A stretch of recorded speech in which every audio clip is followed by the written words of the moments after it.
Say what? What the man? I was gonna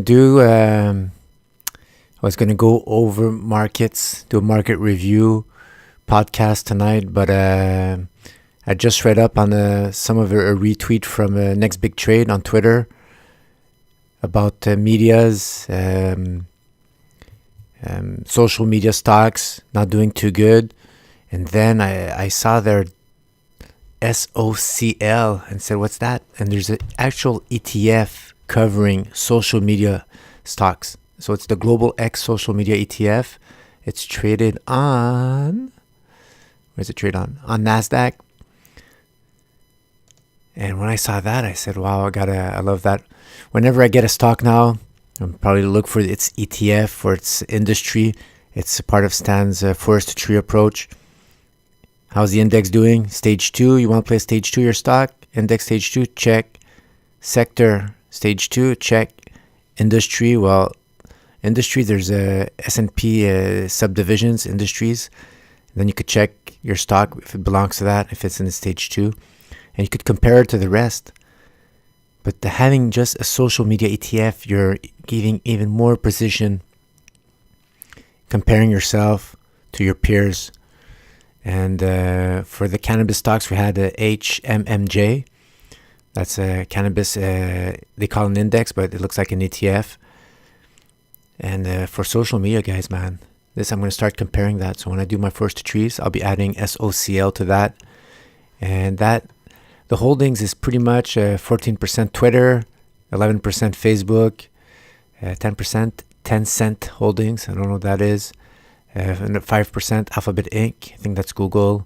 And 5% for the rest, pretty much. Yandex, Baidu, Interactive Corp, NetEase, Nexon, and United Internet. So I don't know too much about those. But bam, look at that, man. Monthly candle chart before we do Stan Weinstein on the weekly. Like, this is beautiful. 12-month moving average, I like it pretty much. A close below that, often a sign to bail. And it's not like people think, what if it goes up the next day? Well, if you're getting warning signs to bail, you're not sure, bail. And I always tell myself to not scare myself into staying to a stock for fear of moving the move. It's going to consolidate. And if it consolidates and goes back up, then I get back in on either the breakout or the pullback to the breakout line. And if it breaks down, well, I'm happy I'm not there anymore. And I could even flip my thinking and say, hey, it's an opportunity to short. And the more you practice changing your opinion, and I do that all the time, it shows that you're not attached to any stock, any name. And that's a good characteristic to practice to have. So if ever the scenario changes, you won't get stuck thinking your old scenario. You'll adapt faster to the new scenario. So if you go from stage 2 to stage 4 rapidly, then you won't have to say, I still think there's up room. Because all here, if you get in here, goes up, and then it's been treating you well for many years. And then you think it's invincible. You start believing the hype. It could go to the moon. Pulls back, says, okay, it's just a regular pullback. Goes back up. And then it pulls back. And then you say, man, that's just a pullback. We're good. And you got to see that it pulled back without doing higher highs, and it pulled back below previous lows. Not good. Warning signs. Stan Weinstein is moving him sell stops below lows, pullbacks and lows. Well, put your sell stop here. If it pulls back below it, then you should be out. Sell stop here. If it pulls back below it, you should be out. That's one of his exit strategies. There's trend line violations. Break on the fourth. You take half your position, you're out. And most of the time, you're close to the top when that happens. Or there's a big sideways move. So you just put your risk elsewhere. You wait for the next signal. And 30-week moving violation. Even if you do it the investor's way, the more patient way, you shouldn't be tolerating being below 30-week average too long. So check it out. We had this crazy nice base here. Explode, pull back, and this is on the 12-month moving average. So you see stage analysis applies to any time frame. Explode, pull back close to the breakout line, and never look back. Pull back, Then reach up high. And this is a definite top, guys. Top. Patterns within patterns. It actually broke down here. But you might not have wanted to short. You want to be out of the stock if you close below the 12-month moving average. But you don't want to short it necessarily. You maybe want to wait for the 12-month moving average to go downwards. But if you want to get in ahead, you zoom in on the weekly. And so you get to see the turnaround on the weekly. You get to see if it's a stage 4 building. Or if it's stage 2 building on the weekly, maybe this is just a pullback and then it's going to go back up. So you zoom in to get the details for your entries, to maximize risk to reward, to get a closer entry to the breakout line. But the more you zoom in, remember, the more you have chances of getting whipsawed. So it's always a trade-off, guys. Higher risk to reward, great chance of getting whipsawed. And lower risk to reward, well, you better get to your target because having 1-to-1 or 1-to-2 risk reward ratios, you got to get right a whole bunch more often than when you get 1-to-8, 1-to-5 risk to reward. So this could be a top right here, and it might be another one here, potential support that's been tested right here. So you have two targets. Arrow, one that is confirmed that it's already en route to target. It's this one right here. Target almost attained, 30, 31. And the bigger target is if we have a monthly candle close below 32.75 level, added to breakout line. Whoa! To its breakout line, then target goes all the way back down here. Could be pullbacks within that, then go down, never straight line. I know I draw straight lines, but actually we should be trying, there should be a tool that draws like a Z there, squiggly line. So you still, that's like emotion, not to prepare your brain that it will pull back, like here, you know. Nice straight line like that, these are rare. There's usually more little pullbacks. So maybe that's a tool they could create there. I don't know if we have that here. Maybe.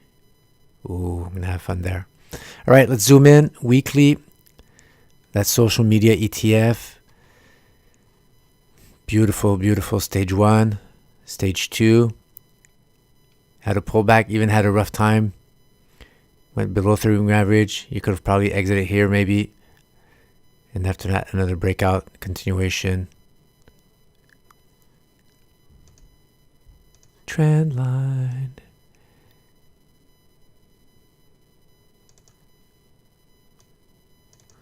One, two, maybe 3. You'd be out here. You start getting out here, half your position, or else worst case here, when you get that close below 3-week average, you're out. Stage 3, and now we're below the Ichimoku cloud. I use that, picked that up from stageanalysis.net from ZTrader. I use that to define my support. Stance says no close overhead support or support underhead, under support. If you want to play a stage 4 breakdown, you want to be out of there. And through average starting to go down, guys. Look at that right here. It started.